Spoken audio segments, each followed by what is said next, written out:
February 2015, Shorthand Tamil Senior Grade. Get ready for the dictation. 10 seconds. 5 seconds. Start. மாண்புமிகு துணைத் தலைவர் அவர்களே, நிதி அமைச்சர் கொண்டு வந்திருக்கும் இந்த வரவு செலவு திட்டத்தை நான் ஆதரித்து பேசுகிறேன். இந்த அவையில் உள்ள எதிர்க்கட்சி உட்பட எல்லா உறுப்பினர்களும் இதை புகழ்ந்து பேசி இருக்கிறார்கள். இப்படிப்பட்ட நல்ல வரவு செலவு திட்டத்தை அளித்த நிதி அமைச்சர் அவர்களுக்கு நீண்ட ஆயுளை கொடுத்து இன்னும் நல்ல திட்டங்களை வகுத்து அடுத்த வருஷம் இதைவிட சுமூகமான வரவு செலவு திட்டத்தை அளிக்க அவர்களுக்கு நல்ல உற்சாகம் கொடுக்க வேண்டும் என்று வேண்டுகிறேன். இப்பொழுது நீர்ப்பாசனத்தை பற்றி ஒரு சில வார்த்தைகள் சொல்ல விரும்புகிறேன்.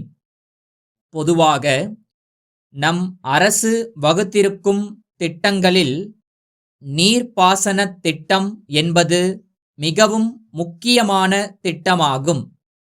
மிக பெரிய பெரிய அணை திட்டங்களை தீட்டி அவற்றை நிறைவேற்றியதால் மக்கள் இன்று செழிப்பாய் இருக்கிறார்கள். உணவு உற்பத்தி பெருகும் என்பதை அறிய மகிழ்ச்சியாய் இருக்கிறது. ஆனால் பெரிய அணை திட்டங்களால் அணை தண்ணீர் பாயும் இடங்களில் உள்ள விவசாயிகளுக்கு மட்டும் வசதி இருக்கிறது. சிறிய நீர்ப்பாசன திட்டங்கள் குறித்தும் அரசு முயற்சி செய்தால் இன்னும் சில விவசாயிகளுக்கும் பலன் ஏற்படும் என்பதை தெரிவித்துக் கொள்கிறேன். அதனால் நாம் வெளிநாட்டுக்கு உணவுப் பொருள் ஏற்றுமதி செய்யும் அளவுக்கு கூட தயாராகிவிடலாம் என்று நினைக்கிறேன். சில கிராமங்களில், குறிப்பாக அரசு எடுத்துக்கொண்டிருக்கும் கிராமங்களில் சிறிய நீர்ப்பாசன திட்டங்கள் நிறைவேறி இருக்கின்றன.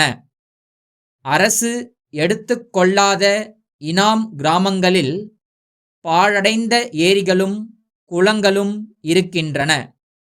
அவைகளை செப்பனிட்டு நீர்ப்பாசன வசதி செய்து கொடுக்கலாம். இனாம் கிராமங்களை அரசு எடுத்துக்கொள்ளாவிட்டால் ஏரிகளையும் வாய்க்கால்களையும் மராமத்து செய்வதற்கு மாவட்ட அதிகாரிகள் தங்கள் கையில் அதிகாரம் இல்லை என்று சொல்கிறார்கள். அப்படியானால் அங்குள்ள மக்களின் கதி என்ன ஆவது? அதற்காக அரசு ஏதாவது உத்தரவு போட்டால் தாங்கள் செய்வதற்கு தயாராக இருப்பதாகச் சொல்கிறார்கள். ஆகவே அரசு இது குறித்து கவனம் செலுத்த வேண்டுமென்று கேட்டுக்கொள்கிறேன். 3 வருஷ காலமாக இனாம் கிராமங்களை அரசு எடுத்துக்கொள்ளப் போவதாகச் சொல்லப்படுகிறது. ஆனால் எந்தவிதமான நடவடிக்கையும் எடுக்கப்படவில்லை. இது குறித்து அரசு ஏதாவது செய்ய வேண்டுமென்று கேட்டுக்கொள்கிறேன். அடுத்து, விவசாய வசதி உள்ள கிராமங்களுக்கு கூட மின்சாரம் கொடுக்க மறுக்கிறார்கள். வரிசை பிரகாரம் கொடுப்பதில்லை. விவசாயத்திற்கு மின்சாரம் வேண்டுமென்று முன்பாகவே மனு போட்டிருக்கும் கிராமங்களுக்கு முதலில் மின்சாரம் கிடைக்கும்படி செய்ய வேண்டும் என்று கேட்டுக்கொள்கிறேன். அடுத்தபடியாக, கைத்தறி நெசவாளர்களுடைய நிலைமை ஓரளவு நல்ல முறையில் இருக்கிறது. இருந்தாலும் கூட துணி தேங்கிக் கிடக்கிறது.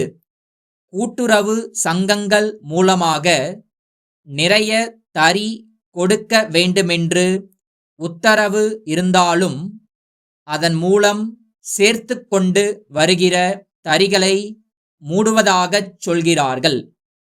இதனால் கஷ்டமான நிலை உள்ளது. கூட்டுறவு சங்கங்கள் மூலமாகக் கொடுத்த தறிகளை நிறுத்தாமல் இருக்க ஆவன செய்ய வேண்டும்.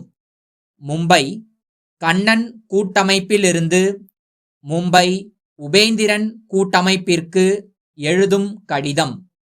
அன்புடையீர், எங்களுடைய பிரதிநிதி மூலம் மார்ச் 5ஆம் தேதியன்று 2 குரோஸ் பழ ரச ஜாடிகள் அனுப்புமாறு கேட்டிருந்தோம். அவை எங்களுக்கு வந்து சேருவதில் ஏற்பட்டுள்ள காலதாமதம் குறித்து நாங்கள் வருத்தம் அடைந்துள்ளோம். சென்ற சனிக்கிழமையன்று அவைகளை சேர்ப்பிப்பதாக உறுதி அளித்திருந்தார். இன்று திங்கட்கிழமை. ஆனால் இன்னும் அவை எங்களை வந்து சேரவில்லை. இந்த காலதாமதம் எங்களுக்கு கஷ்டத்தையும் தொழில் நஷ்டத்தையும் ஏற்படுத்துகிறது என்பதை தெரிவித்துக் கொள்ள விரும்புகிறோம். எங்களுடைய கேட்பாணையை நிறைவேற்றுவதில் காலதாமதம் ஏற்படுவது இது முதல் தடவை அல்ல என்பதை நினைவில் கொண்டு எங்களுடைய கோரிக்கைகள் இனிமேல் உடனடியாக கவனிக்கப்படும் என்கிற நிபந்தனையின் பேரில்தான் நாங்கள் உங்களுடன் இனிமேல் வியாபார தொடர்பு வைத்துக் கொள்ள முடியும் என்பதை தெரிவித்துக் கொள்கிறோம். இனிமேல் காலதாமதம் ஏற்படாது என்று உறுதி அளிப்பதோடு இப்போது கேட்டுள்ள சரக்குகளை உடனடியாக எங்களுக்கு கிடைக்க ஏற்பாடு செய்தால் நாங்கள் மகிழ்ச்சி அடைவோம் என்று தெரிவித்துக் கொள்கிறோம். தங்கள் நம்பிக்கையுள்ள